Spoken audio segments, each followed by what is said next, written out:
중국어로 영어 전문 채널 글로벌 코리아 위드 트루스가 오픈했습니다. 우리의 긍정적인 면과 중국의 문제점을 이제 영어권 국가에 알리겠습니다. 저희에게 힘이 되어 주십시오. 여러분 안녕하십니까? 중국 경제 2021년은 어느 해보다도 중요한 시점입니다. 중국 공산당 지도부는 올해부터 2025년까지를 중진국으로 가는 다리를 놓고 모든 인민들이 중산층이 되는 소강사회로 진입하는 시발점으로 계획하고 있기 때문입니다. 중국 거시경제 포럼도 올해 중국의 경제 성장률이 8%대를 유지할 것으로 예측하고 있습니다. 올해 중국이 위와 같은 경제 성장률을 유지하기 위한 핵심은 내수 증진에 있습니다. GDP 대비 40%에 불과한 내수 소비 비중을 중진국 수준인 55%에서 60%까지 끌어올린다는 것입니다. 내수가 증진되려면 기본적인 소득 수준이 받침이 돼야 할 것입니다. 중국의 펑파이 신원은 2021년 중국의 최저임금을 구체적인 수치로 보도했습니다. 31개성 중에서 가장 잘 산다는 상해의 최저임금은 2,480위엔, 하나로 약 43만 원을 차지해 1위를 기록했고, 기타 나머지 중국에서 좀 산다는 북경, 광동, 천진, 강소, 절강성은 평균 2,000위엔, 하나로 약 34만 원을 기록했습니다. 기타 성들은 평균 30에서 32만 원 사이를 유지했습니다. 문제는 이 정도가 중국에서는 상위급에 속하는 수치라는 것입니다. 그 아래 월 수입 15만 원에서 30만 원대에 위치한 중국의 빈곤층은 1억 2천만 명에 이릅니다. 반면 작년 중국의 억만장자 수는 568명으로 부동의 1위였던 미국을 앞질렀습니다. 이런 부의 편중이 심각한 현상에는 그 이유가 있습니다. 중국에서는 상속세와 부동산 보유세가 없기 때문입니다. 결국 이런 신흥 부자들 대부분이 부모의 부를 그대로 물려받은 금수저들에 해당됩니다. 중국 발전연구센터는 중국이 이런 빈부차를 해결하지 못하면 영원히 중진국 함정에 빠져들 것이라 경고하고 나서며 중국 경제의 가장 위험한 뇌관 중의 하나라고 말했습니다. 여기에 2019년부터 계속 들려오는 중국 은행들의 파산 소식은 더 큰 문제를 야기하고 있습니다. 건국 이래 은행은 단 한 번도 파산된 적이 없다고 자부해오던 중국의 은행들이 2019년부터 지방은행들의 뱅크런, 즉 대규모 인출 사건이 발생하고 있다는 것입니다. 이러한 뱅크런 사태는 작년 부실 사태로 국유화시켰던 바오샹은행의 파산 결정으로 정점을 찍게 됩니다. 이는 중국에서 상업은행이 공식으로 파산한 첫 사례입니다. 국제금융센터의 분석에 따르면 작년 12월 기준 중국 내 기업과 은행들의 부도 금액이 9조 원대에 이른다고 밝혔습니다. 물론 중국 경제 전체로 보면 큰 수치는 아니지만 여기에는 중국 정부의 보증을 받던 국유기업의 부도율이 1.5%를 차지한다는 점이 심각하다고 지적했습니다. 자금의 흐름이 유동적이지 않다는 것은 중국 부자들의 삶 속에까지 파고들고 있습니다. 중국의 천하제일촌으로 부르는 화시촌이 그 단적인 사례입니다. 이 화시촌은 중국에서 가장 부자 마을로 통하는 곳인데 중국 사회주의와 자본주의를 결합한 중국식 공동체 마을의 최고 성공 사례로 평가받는 곳입니다. 하지만 주요 수익 사업들이 부진하고 개인이 진 빚이 마을 공동의 빚이 되고 여기에 자금의 불법 사용 등이 증가하면서 마을 전체가 파산 위기에 직면하면서 지난주 공개된 영상에서 보시는 것처럼 마을 주민들이 은행에 투자한 원금이라도 찾기 위해 비가 오는 와중에도 줄을 서서 자신의 차례를 기다리는 사태까지 이르게 된 것입니다. 여기에 중국 경제의 가장 아픈 부분은 바로 반도체 시장의 붕괴 조짐입니다. 중국이 반도체에 집착한 이유는 간단합니다. 중국의 작년 반도체 수입액은 전체 물품 수입액의 13%를 넘는 3,500달러인데 이 금액을 줄이겠다는 것입니다. 이보다 더 큰 정치적 이유로는 미국과의 패권 정탈에서 승리하기 위해서입니다.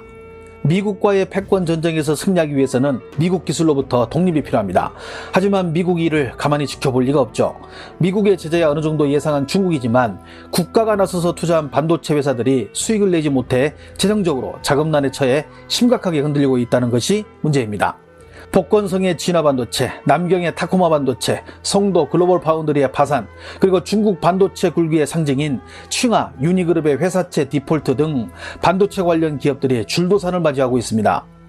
여기에 22조 원을 투입하여 반도체 자립을 꿈꿨던 중국 우한의 HSMC가 며칠 전 240여 명의 전 임직원에게 회사에 재가동 계획이 없다며 퇴사를 요구했다고 홍콩 사우스차이나 모닝포스트가 보도했습니다.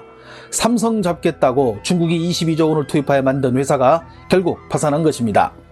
글로벌 반도체 제조사 중 7나노 생산이 가능한 곳은 삼성전자와 대만의 TSMC밖에 없는데 이에 도전장을 내민 것입니다.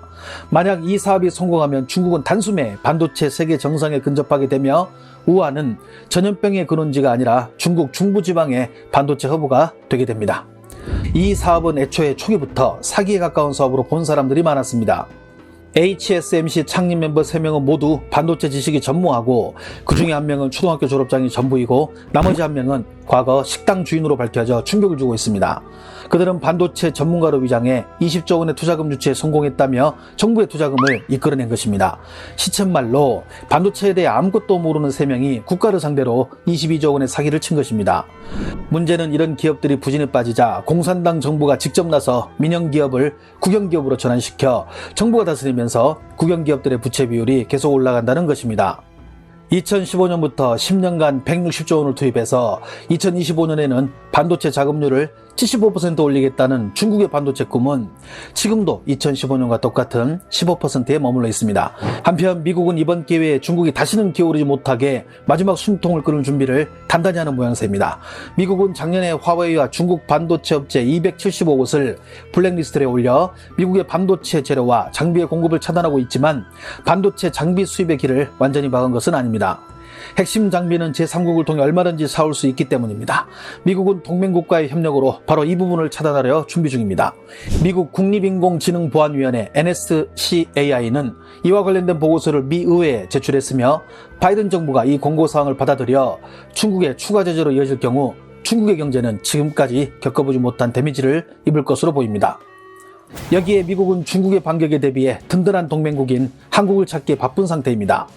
미국의 대중국 의존이 가장 심한 부분은 바로 전기차 배터리입니다. 현재 미국 내에서 배터리를 생산하는 기업은 한국의 LG 에너지 솔루션과 SK 이노베이션, 일본의 파나소닉, 중국의 ASEC 등 4곳뿐으로 미국 기업은 한 곳도 없는 상태입니다. 이 중 일본 회사였다가 중국에 팔린 ASEC는 소규모 물량을 납품하는 수준이고 SK는 LG와의 영업비밀 침해 소송에서 패소하여 정상 가동이 불투명한 상태입니다. 특히 글로벌 배터리 시장에서 LG의 최대 경쟁자인 중국 CALT는 미국과의 무역 분쟁으로 미국 진출길이 원천 봉쇄된 상태입니다. 결국 미국 바이든 행정부는 동맹국인 한국을 앞으로 미국 전기차를 지탱시킬 파트너로 삼았습니다. 4일 미국 월스트리트 저널은 LG 에너지 솔루션과 GM이 미국 테네시주에 전기차 배터리 셀 공장을 세우는 방안을 논의하고 있으며 상반기 내에 구체적인 위치와 투자 규모를 공동 발표할 예정이라 보도했습니다. 현재도 LG와 GM은 미국 오하이오주 로즈타운에 23억 달러, 약 2조 7천억 원을 투자해 전기차 배터리 공장을 짓고 있으며 2022년 본격 가동에 들어가는데 이번 테네시 공장의 규모는 오하이오주 공장과 비슷한 규모가 될 것으로 알려졌습니다. 이렇게 되면 LG는 사실상 미국의 배터리 시장을 독점한다고 해도 과언이 아닙니다. 시장 조사업체 IHS 마켓에 따르면 미국의 전기차 시장은 올해 115만 대에서 2025년 220만 대로 2배 성장할 것으로 예상되고 있는데 현지에서는 LG 에너지 솔루션에 대한 미국 자동차 업체들의 투자 요청이 줄을 이을 것으로 보고 있습니다. 특히 LG는 유럽에서만 70%의 점유율을 기록하고 있어 당분간 한국 기업들의 성장 호조는 계속 이어질 것으로 보입니다. 앞으로 미국과 중국의 무역전쟁은 더 치열해질 것으로 예상됩니다. 중국은 이에 어떻게 대응할지 그리고 우리에게는 어떤 영향을 미칠지 더 주목해야 할 것 같습니다. 시청해주셔서 감사합니다. 행복한 하루 되십시오.